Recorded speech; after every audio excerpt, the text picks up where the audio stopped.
Want to know why nighttime anxiety hits hard and how to breathe your way to peace? Stay tuned.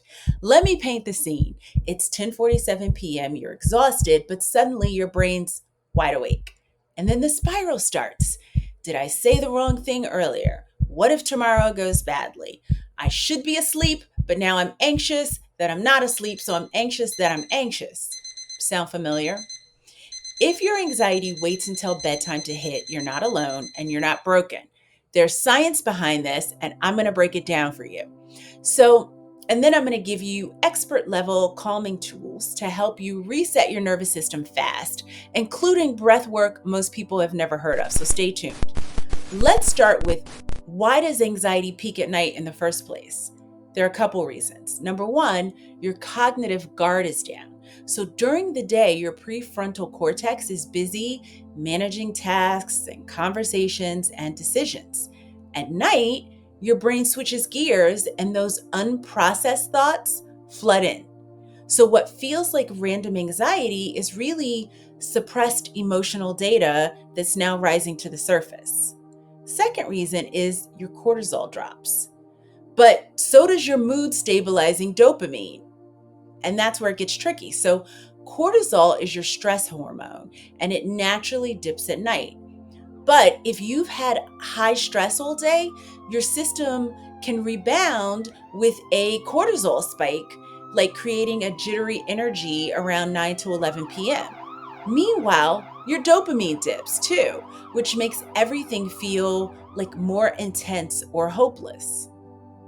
Number three, your environment stops distracting you. So when the external noise stops, the internal noise gets louder. And that's why you might feel like fine all day and spiral the moment your head hits the pillow. So what can you do? What can you actually do? Okay, let's go beyond take a bath and journal. Here are grounded, research-based tools that real therapists, biohackers, and trauma-informed sleep coaches recommend. And I'm going to tell you all those little secrets. Okay, tool number one, the 4-2-6 drop-in breath. And this is used by a lot of somatic psychotherapists. So this isn't your usual 4-7-8 breath that we've all heard about. Here's how this one works. You inhale through your nose for 4 seconds. You hold for 2 seconds. And then you exhale through pursed lips for 6 seconds, like you're blowing through a straw. This is why it works.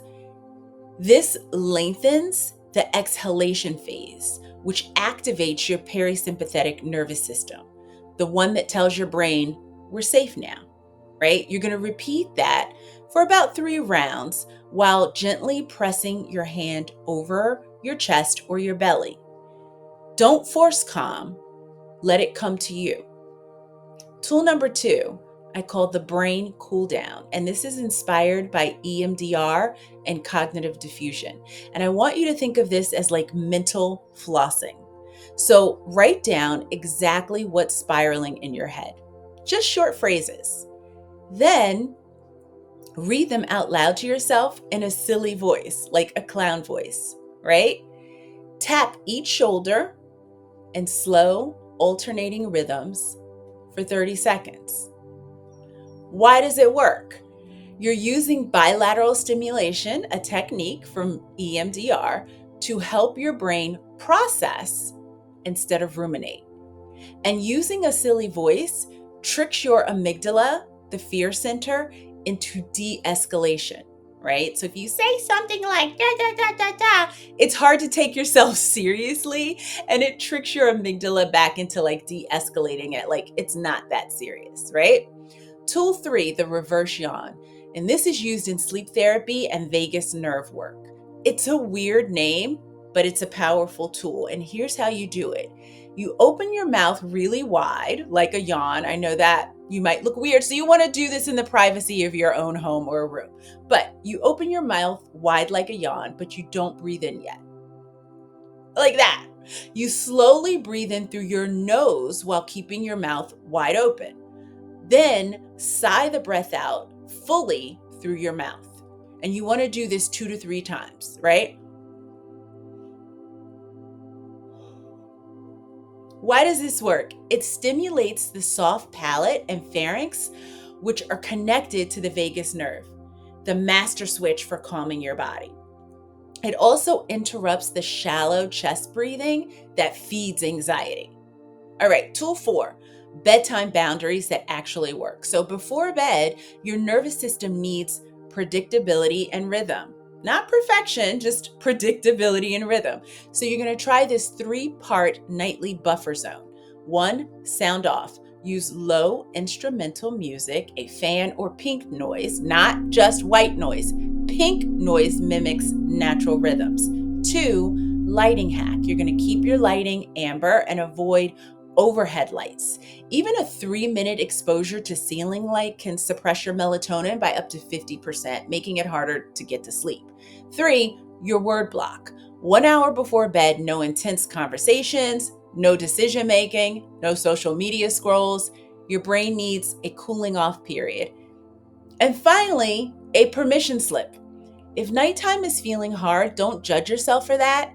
Your brain is not failing, it's trying to metabolize everything you couldn't process during the day. And with the right tools, you don't have to power through, you can reset gently. So start with one of the breathing practices tonight. Even like one shift can reroute your whole night. And if you want more structured support, more tools like this, and a community that gets it, come on over, join my Empower Your Life membership. We do deep work in real time with tools that honor your emotional and your biological wiring. You're not just trying to sleep better, you're learning how to feel safe in your body again. That's the real win.